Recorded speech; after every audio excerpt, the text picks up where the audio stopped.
survey in Bihar.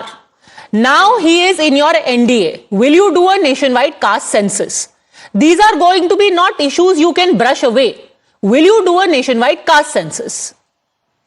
You know, Padmaja, let's be very clear. Today, even I will not beat around the bush. I've never done that, especially on your shows.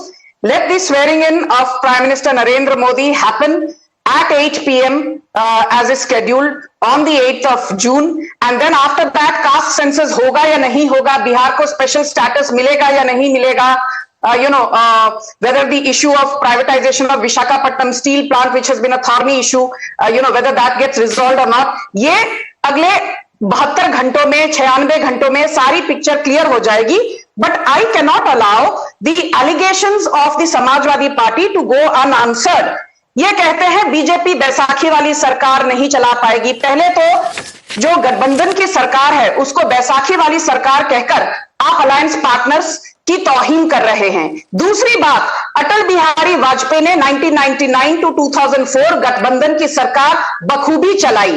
Third point, आप जो कहते हैं कि नीतीश कुमार के साथ BJP का जो बच रहे हैं, बात सही है. बट आप एक बहुत अहम बात भूल जाते हैं कि इन द लास्ट 29 ईयर्स, लगभग 29-30 सालों में 26 साल नीतीश कुमार बीजेपी के साथ ही रहे हैं. मतलब 90-95% of the time that Nitish Kumar has spent in active politics, he has done that by being an ally of the BJP. और रही बात, और ये जो आप बार बार आके कहते हैं कि बीजेपी को खदेड़ दिया, मैं आपकी बात तब मानती कि आपने खदेड़ दिया यदि आप बीजेपी का लोकसभा 2014 में हमको जो 73 सीटें मिली थी 80 में से 91% हमारा स्ट्राइक रेट था उत्तर प्रदेश में, यदि हमारा वो स्ट्राइक रेट आप नकार देते तब मैं मानती कि आपने हमको खदेड़ा है. मैं मानती हूं उत्तर प्रदेश में हमारी परफॉर्मेंस में चूक रह गई.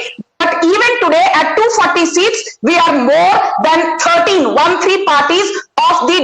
alliance put together. इसलिए इतना उछलना बंद करिए. सरकार मोदी जी की ही आ रही है तीसरी बार. Okay, Kamru Zaman Chaudhary, I want to play out for you what Chandrababu Naidu said in the morning today. He was asked again and again. First he was asked